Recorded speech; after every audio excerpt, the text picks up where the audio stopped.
ಚಪಲಾಚಾರ್ಯ. ತಂದೆಯಂತೆ ಮಗನಿಲ್ಲ, ತಾಯಿಯಂತೆ ಮಗಳಿಲ್ಲ, ಗುರುವಿನಂತೆ ಶಿಷ್ಯನಿಲ್ಲ, ನಾವು ತಿಳಿದಂತೆ ಈ ಲೋಕವಿಲ್ಲ. ಎಷ್ಟು ಅದ್ಭುತ ಬರೀತಾರಲ್ರಿ. ಈಗಿನ್ನು ನೋಡ್ರಿ ಮಕ್ಕಳು ಹಂಗಾಗಿ ಬಾಳ ಚಲೋ ತಂದೆ ಸಂಸ್ಕಾರವಂತಾಗಿದ್ದ ಅಂದ್ರ, ತಂದೆ ಈ ನಾಡಿಗೆ ಏನ್ರ ಸೇವೆ ಸಲ್ಲಿಸಾಕತ್ತಿದ್ದ ಅಂದ್ರ ಮಕ್ಕಳ ಅದರ ತದ್ವಿರುದ್ಧ ಬೆಳೆಯಕತ್ತಾವ ಈಗ.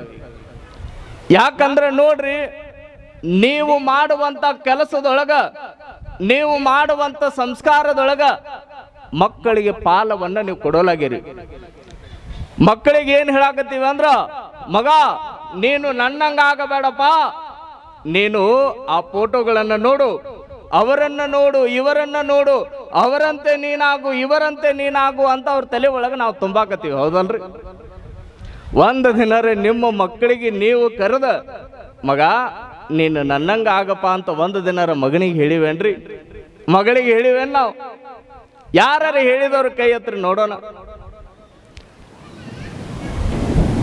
ಅಲ್ಲಿ ಒಬ್ಬಕ್ಕೆ ಇಟ್ಟ ಬಂತ್ರಿ, ಅದು ಕೈ ಭಾಳ ಕೆಳಗೆ ಇಳಿತದ.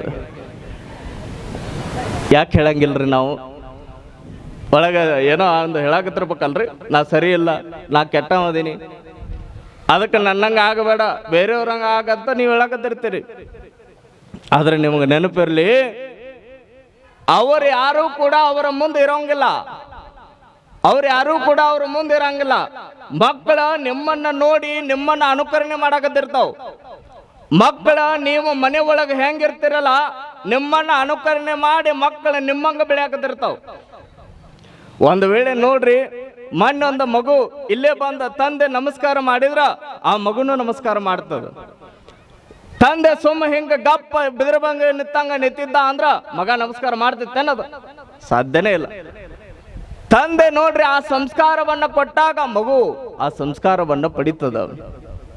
ನೀವು ದಿನ ಕರ್ಕೊಂಬರ್ರಿ, ಮಠಕ್ಕೆ ಕರ್ಕೊಂಬರ್ರಿ, ಸಾಯಿನಾಥ್ ಅವ್ರ ಗುಡಿಗೆ ಕರ್ಕೊಂಡು ಬರ್ರಿ, ಮಂದಿರಕ್ಕೆ ಕರ್ಕೊಂಡು ಬರ್ರಿ, ಹಿಂಗ ನಮಸ್ಕಾರ ಮಾಡ್ರದ ಕೇಳೋದ ಬೇಕಾಗಿಲ್ಲ. ನೀವು ದಿನ ಕರ್ಕೊಂಡು ಬಂದು ನಮಸ್ಕಾರ ಮಾಡ್ರಿ, 1 ದಿನ ಬಿಟ್ಟಿತ್ತು, 2 ದಿನ ಬಿಟ್ಟಿತ್ತು, 4 ದಿನ ಬಿಟ್ಟಿತ್ತು, 10 ದಿನ ಬಿಟ್ಟಿತ್ತು, 11ನೇ ದಿನ ಅದು ಮಾಡೇ ಮಾಡ್ತದ. ಸತ್ವಾಗ್ಲೂ ಅದು ನಮಸ್ಕಾರ ಮಾಡೇ ಮಾಡ್ತದ. ನೀವು ಆ ಗುಡಿ ಮುಂದೆ ಬಂದು ಓಂ ನಮಃ ಶಿವಾಯ ಅಂತ ಅನ್ರಿ, ನೀವು ಸುಮ್ಮ ಒಂದು ಮಹಾಮಂತ್ರವನ್ನ ಜಪ ಮಾಡ್ರಿ, ಮಾರನೇ ದಿನ ಅದು ಅನ್ನಕ್ಕೆ ಸ್ಟಾರ್ಟ್ ಮಾಡ್ತದ ಸಕಾಸ. ಯಾಕಂದ್ರೆ ತಂದೆಯ ಸಂಸ್ಕಾರ ಅಷ್ಟು ದೊಡ್ಡದು. ನೋಡ್ರಿ, ಈ ದಾರ್ಶನಿಕರು ದೊಡ್ಡ ದೊಡ್ಡ ಭಗತ್ ಸಿಂಗ ತಾಯಿ ಸಂಸ್ಕಾರವನ್ನ ಹೆಂಗ ಕೊಟ್ಲು. ಶಿವಾಜಿ ಮಹಾರಾಜರ ಜೀಜಾಬಾಯಿ ಅನ್ನುವಂತ ತಾಯಿ, ಶಿವಾಜಿ ಮಹಾರಾಜ ಯುದ್ಧಕ್ಕೆ ಹೋಗುವಂತ ಸಂದರ್ಭದೊಳಗ ಒಂದು ಸ್ವಲ್ಪ ಯುದ್ಧವನ್ನು ಮಾಡುವಾಗ ನಡುಕು ಹುಟ್ಟಿತ್ತಂತ. ಒಂದು ದಿನ ಅಂದ್ರೆ ಏನೋ ಒಂದು ಭಯ ಬಂದಂಗ ಆಯ್ತಂತ. ಶಿವಾಜಿ ಮಹಾರಾಜ ಅಂದ್ರೆ ದೊಡ್ಡ ಪರಾಕ್ರಮಿ, ಆತನನ್ನ ಸೋಲಿಸೋರೆ ಈ ಭೂಮಿ ಒಳಗೆ ಯಾರು ಇಲ್ಲೇನು. ಆತ ಯುದ್ಧವನ್ನ ಮಾಡುವಂತ ಸಂದರ್ಭದೊಳಗ ಸ್ವಲ್ಪ ಎದೆ ಒಳಗ ನಡುಕು ಬಂದಂಗ ಆಯ್ತು. ಅಲ್ಲಿಂದ ಯುದ್ಧವನ್ನ ನಿಲ್ಲಿಸಿ ತಾಯಿಯನ್ನ ಭೇಟಿ ಆಗಬೇಕು ಅಂತ ಮನೆಗೆ ಬಂದಂತ. ನೋಡ್ರಿ, ಮನೆಗೆ ಬಂದವನ ತಾಯಿ ಕೆಲಸ ಮಾಡಕತ್ತಿದ್ಲು. ತಾಯಿ ಎದುರುಗಡೆ ನಿಂತು ಒಂದು ಮಾತು ಹೇಳಿದ್ನಂತ. ಅವ್ವ ನಾ ನಿನ್ನ ಮಗ ಏನು ಅನ್ನಂತ. ಅವ್ವ ನಾ ನಿನ್ನ ಮಗ ಏನು? ತಾಯಿಗೆ ಹಂಗಾಗಿರ್ಬಾರ್ದ್ರಿ. ನಿಮ್ಮ ಮಗ ನಿಮ್ಮ ಎದುರುಗಡೆ ಬಂದ ನಿಂತ ಅವ್ವ ನಾ ನಿನ್ನ ಮಗ ಏನಂತ ಕೇಳಿದಾಗ ತಾಯಿಗೆ ಒಂದು ಕ್ಷಣ ಆಶ್ಚರ್ಯ ಆಗುತ್ತಲ್ಲ, ಮಗ ಯಾಕೆ ಈ ಮಾತುಗಳನ್ನು ಹೇಳಾಕತ್ತಿರಬಹುದು ಅಂತ. ಶಿವಾಜಿ ಮಹಾರಾಜ ಜೀಜಾಬಾಯಿ ಎದುರುಗಡೆ ನಿಂತ ಅವ್ವ ನಾ ನಿನ್ನ ಮಗ ಏನಂತ ಕೇಳಿರುವಂತ ಸಂದರ್ಭದೊಳಗ ತಾಯಿ ಅಂತಾಳ, ಹೌದಪ್ಪ ನನ್ನ ಮಗ, ಏನಾಯ್ತು ಏನಾಯ್ತು ಶಿವಾಜಿ? ಏನಿಲ್ಲವಾ, ಈ ಶಿವಾಜಿ ನಿನ್ನ ಹೊಟ್ಟೆ ಒಳಗ ಹುಟ್ಟಿರುವಂತ ಮಗು, ಎಂದೂ ಕೂಡ ನಿನ್ನ ಎದೆ ಹಾಲನ್ನ ಕುಡಿದಿರುವಂತ ಈ ಮಗು ಯುದ್ಧವನ್ನ ಮಾಡುವಂತ ಸಂದರ್ಭದೊಳಗ ಎಂದೂ ಕೂಡ ಭಯ ಅನ್ನೋದು ಈ ಶಿವಾಜಿಗೆ ಬಂದೇ ಇಲ್ಲವಾ. ಇವತ್ತು ಯುದ್ಧವನ್ನು ಮಾಡುವಾಗ ಸ್ವಲ್ಪ ಭಯ ಬಂದಂಗಾಯ್ತ, ಅದಕ್ಕೆ ಕೇಳಾಕತ್ತೀನಿ ಅಂದ ಶಿವಾಜಿ. ನೋಡ್ರಿ ಹೆಂಗೈತು ಆತನ ಪರಾಕ್ರಮ. ಅವಾಗ ತಾಯಿ ಹೇಳಿದ್ಲಂತ, ಜೀಜಾಬಾಯಿ ನೀ ಸಣ್ಣ ಕೂಸಿದ್ದಪ್ಪ, ನೀನು ಹುಟ್ಟಿದಾಗ ನಿನ್ನನ್ನ ತೊಟ್ಟಿಲೊಳಗ ಆಟ ಆಡಕ್ಕ ಮಲಗಿಸಿ ನೀ ಸ್ವಲ್ಪ ನಿದ್ರೆಗೆ ಹೋಗಿರುವಂತ ಸಂದರ್ಭದೊಳಗ ನಾನು ಹೊಳೆ ದಂಡೆಗೆ ಹೋಗಿ ನೀರು ತುಂಬಿಕೊಂಡು ಬರಕ್ ಹೋಗ್ತೀನಿ. ನಾನು ಬರೋದು ಸ್ವಲ್ಪ ತಡವಾಯ್ತೇನೋ ಗೊತ್ತಿಲ್ಲ, ನೀನು ಜೋರಾಗಿ ಅಳ್ಳಾಕತ್ತಂತ. ಆ ಅಳೋ ಸದ್ದನ್ನು ಕೇಳಿ ಪಕ್ಕದ ಮನೆಯ ದಾಸಿ ಬಂದು ನೋಡ್ತಾಳ. ತಾಯಿ ಎಲ್ಲಿ ಹೋಗ್ಯಾಳ ಅಂತ ಎಲ್ಲ ಕಡೆ ಹುಡುಕಿ ನೀ ಅಳೋದನ್ನ ನಿಲ್ಲಿಸೋದಿಲ್ಲ. ನೀನು ನಿಲ್ಲಿಸಲಾರ್ದಕ್ಕ ಮಗು ಅಳ್ಳಾಕತ್ತ. ಆ ಮಗುವಿಗೆ ನನ್ನ ಎದೆ ಹಾಲನ್ನ ಕುಡಿಸ್ಬೇಕು ಅಂತ ತಿಳ್ಕೊಂಡು ಪಕ್ಕದ ಮನೆಯ ದಾಸಿ ಬಂದ, ಶಿವಾಜಿ ನಿನಗ ಆಕೆ ಎದೆ ಹಾಲನ್ನ ಕುಡಿಸ್ತಾಳ. ಆ ಕುಡಿಸುವಂತ ಸಂದರ್ಭದೊಳಗ ನಾನು ಹಿಂಗ ಮನೆಗೆ ಪ್ರವೇಶ ಆಗ್ತೀನಿ, ನೋಡ್ತೀನಿ. ಯಾವಾಗ ನೋಡಿದೆ ನನಗ ಹೊಟ್ಟೆ ಒಳಗ ಕಸಿ ಬಿಸಿ ಆಗಕತ್ತಿ. ನನ್ನ ಶಿವಾಜಿ ಇನ್ನೊಬ್ಬರ ಎದೆ ಹಾಲನ್ನು ಕುಡಿಯಕತ್ತಾನಲ್ಲ. ಓಡಿ ಬಂದಕ್ಕ ಆಕೆಯನ್ನ ಸರಿಸಿ ನಿನ್ನನ್ನ ಹೊತ್ತುಕೊಂಡು ನಿನ್ನನ್ನ ಹಿಂಗ ಉಲ್ಟಾ ತಿರುಗಿಸಿ ನಿನ್ನ ಹೊಟ್ಟೆ ಒಳಗ ಹೋಗಿರುವಂತ ಎಲ್ಲ ಹಾಲುಗಳನ್ನ ಕೆಳಗ ಕಕ್ಕಿಸ್ತೀನಿ. ಅದ್ರೊಳಗ 1-2 ಹನಿಗಳು ನಿನ್ನ ಹೊಟ್ಟೆ ಒಳಗೆ ಇಂದೂ ಕೂಡ ಉಳ್ಕೊಂಡಿರ್ಬೇಕು ನೋಡಪ್ಪ. ಅದು ಯುದ್ಧದೊಳಗೆ ನಿನಗ ಭಯ ಹುಟ್ಟಿಸಾಕತ್ತೈತ್ ನೋಡು ಅಂತ ಶಿವಾಜಿ ಮಹಾರಾಜರ ತಾಯಿ ಜೀಜಾಬಾಯಿ ಹೇಳ್ತಾಳಂತ. ಇವತ್ತು ಯಾವ್ರ ತಾಯಿ ಅದಾರನ್ರಿ ಹಿಂಗ? ಬರೇ ಇವತ್ತಿನ ತಾಯಿ ಹಂಗಂದ್ರೆ ಕೇಳಬೇಡ್ರಿ.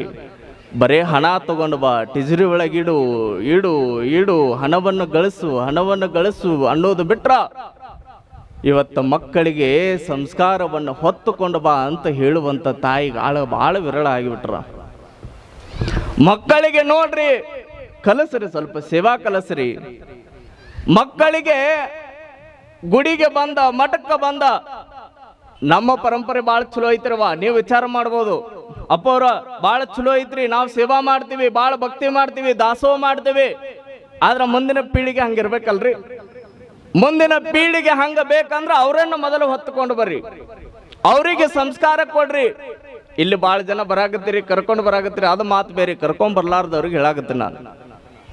ಭಾಳ ಕಡೆ ಹೋದ್ವಿ ಅಂದ್ರ ಯುವಕರ ಕಾಣಂಗಿಲ್ಲ, ಸೇವಾ ಮಾಡುವಂತ ಮಠಕ್ಕ ನೋಡಿರಂಗಿಲ್ಲ ಅವ್ರು. ದಾಬಾ ದಿನ ಎದ್ರ ದಾಬಾ ಬಾರ ನೋಡಿರ್ತಾರ, ಒಂದು ದಿನ ಮಠ ನೋಡಿರಂಗಿಲ್ಲ ಅವ್ರು.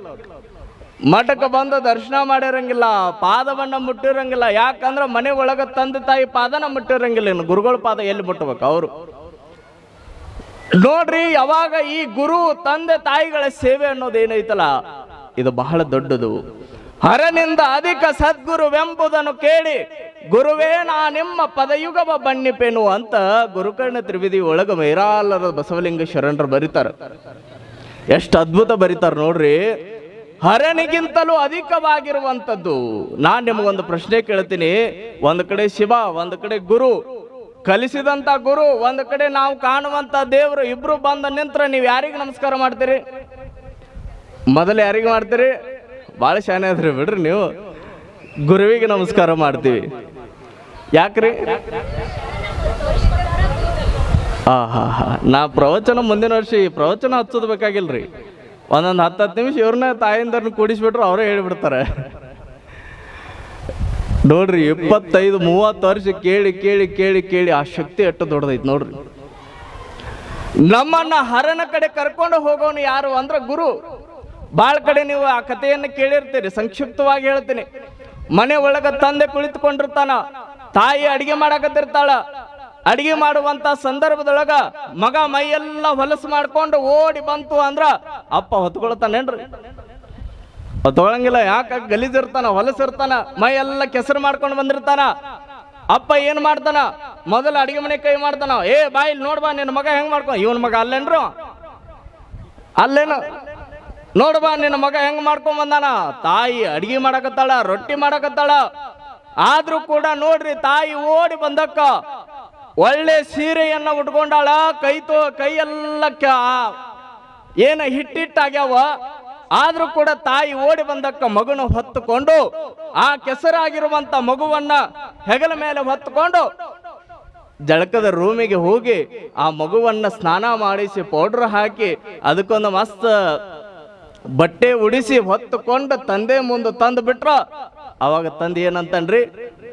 ಅಬ್ಬಬ್ಬ ಬಂದ್ ನೋಡ್ ನನ್ನ ಮುದ್ದಿನ ಮಗ ಅಂತಾನ. ಇಟ್ಟೋ ತನಕ ಮಗ ಇರ್ಲಿಲ್ಲ ಅನ್ರ.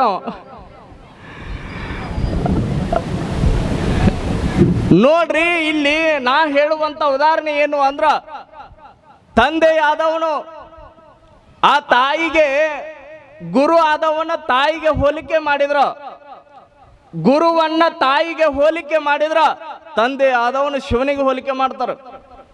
ಎಷ್ಟು ದೊಡ್ಡ ಶಕ್ತಿ ಐತಿ ನೋಡ್ರಿ. ನಮ್ಮನ್ನ ಸ್ವಚ್ಛ ಮಾಡಿ, ಅಂದ ಮಾಡಿ, ತಿದ್ದಿ ತೀಡಿ, ಒಬ್ಬ ಗುರು, ಒಬ್ಬ ತಾಯಿ ಹೆಂಗ ತಂದೆ ಮುಂದೆ ಒಯ್ದು ಬಿಡ್ತಾಳ, ಹಂಗ ಗುರು ನಮ್ಮನ್ನ ಸ್ವಚ್ಛ ಮಾಡಿ, ತಿದ್ದಿ ತೀಡಿ ಹರನ ಕಡೆ ಒಯ್ದು ಬಿಟ್ಟಾಗ ಮಾತ್ರ ಹರ ನಮ್ಮನ್ನು ಹೊತ್ತುಕೊಳ್ತಾನೆ, ಇರ್ಕ ಸಾಧ್ಯನೇ ಇಲ್ಲ. ಹಂಗ ಸ್ವಚ್ಛ ಇರ್ಬೇಕು ನೋಡ್ರಿ. ನೋಡ್ರಿ, ಯಾವಾಗ ಇತ್ತೀಚೆಗೆ ಈ ಗುರು ಶಿಷ್ಯರು ಈ ಬಾಂಧವ್ಯ ಹೆಂಗೈತಂದ್ರ ಬಹಳ ದೊಡ್ಡದೈತ. ಈ ನಾಡಿನೊಳಗ ಗುರು ಅಂದಾಗ ನಮಗ ಹಾನಗಲ್ ಕುಮಾರ ಶಿವಯೋಗಿಗಳ ನೆನಪಿಗೆ ಬರ್ತಾರ, ಶಿಷ್ಯ ಅಂದಾಗ ಸದಾಶಿವ ಮಹಾಸ್ವಾಮಿಗಳ ನೆನಪಿಗೆ ಬರ್ತಾರ, ಗುರು ಅಂದಾಗ ಕಣ್ಣಿಲ್ಲದೆ ಇರುವಂತ ಪಂಚಾಕ್ಷರಿ ಅಜ್ಜೋರ್ ನೆನಪಿಗೆ ಬಂದ್ರ, ಶಿಷ್ಯ ಅಂದಾಗ ಪುಟ್ಟರಾಜ ಅಜ್ಜೋರ್ ನೆನಪಿಗೆ ಬರ್ತಾರ. ನೋಡ್ರಿ ಎಷ್ಟು ದೊಡ್ಡ ಪರಂಪರೆ ನಮ್ಮದು. ಗುರು ಶಿಷ್ಯರ ಬಾಂಧವ್ಯ